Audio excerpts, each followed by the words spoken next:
Marcos Pineda, su perspectiva electoral. ¿Qué tal, mi querido Teodoro? Qué gusto en saludarte a ti y a todo el auditorio de Irradia Noticias Morelos. La perspectiva electoral de hoy se titula El pueblo como carne de cañón. El eslogan promocional del partido del presidente Andrés Manuel López Obrador fue mercadotécnicamente muy bien diseñado. Funcionó. Dice, Morena, la esperanza de México. Una parte del electorado se las compró. Fincaron sus esperanzas personales, familiares, sociales, económicas, políticas, culturales y hasta científicas en ese partido político. En lo personal y lo familiar, una cantidad de electores suficiente para ganar las elecciones del 2018 vieron en AMLO la esperanza de mejorar su situación económica, de dejar de ser tan vulnerables frente a la delincuencia común y al crimen organizado. Es decir, tuvieron la esperanza de que pronto vivirían en una sociedad con certeza económica, con paz y seguridad. Destacadas y destacados miembros de la sociedad mexicana que han dedicado sus vidas a prepararse, a contribuir en las áreas de la ciencia y la cultura, también depositaron su esperanza en lo que pintaba como un régimen que combatiría la corrupción, haría buen uso de los recursos públicos y daría mejores condiciones para el aprovechamiento de los grandes talentos que México ha aportado al mundo. Salvo los que se han mantenido como incondicionales del régimen, como apoyadores a ciegas del presidente, de su proyecto y de su persona, a todos los demás les ha fallado. Las críticas, las quejas, los señalamientos sobre los múltiples errores en la distribución de los recursos públicos son desestimados y acallados de manera sistemática. Para eso están las mañaneras, para que prevalezca una sola versión, la versión oficial. Y todas las demás voces son desestimadas. No importa si se trata de profesionistas calificados, de científicos destacados, de intelectuales o artistas consumados.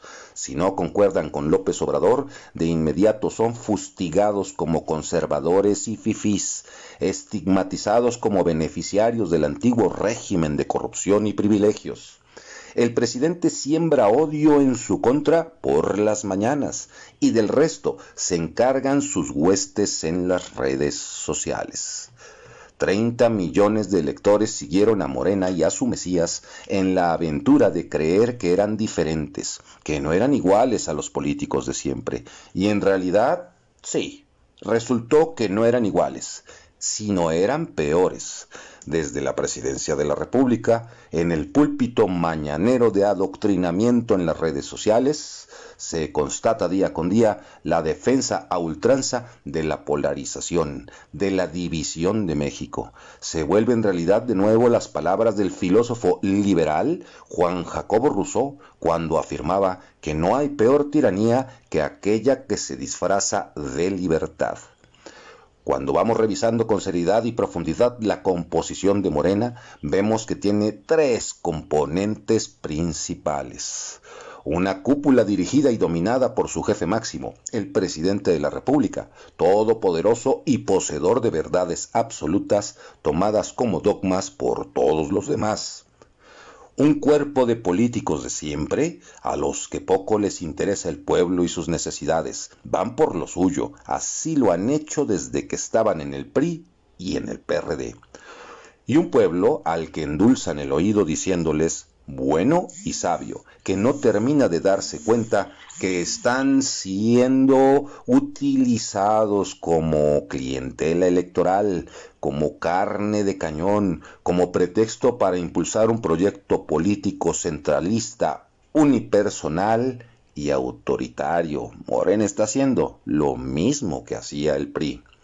Y para iniciados, lo que está sucediendo en el registro de candidatos ante las autoridades electorales, ahora a través de un proceso digitalizado y a distancia por motivos sanitarios, es inaudito. Y va en 2 sentidos. Por un lado, los partidos políticos están literalmente arrebatando a los posibles contendientes. En cuestión de minutos, unos que iban por un partido se bajan y se van por otro. Están ahí, incluso en las filas para obtener la documentación requerida, negociando apoyos y promesas. Con eso queda claro que no tienen lealtad o convencimiento partidario. Y por otro lado, la fraudulenta elección de Cuauhtémoc Blanco en el 2015 sentó un precedente cuando con artimañas le fue expedida su constancia de residencia. Como nunca, las autoridades municipales están siendo estrictas para expedir tan indispensable documento. Ahogado el niño, ahora quieren tapar el pozo.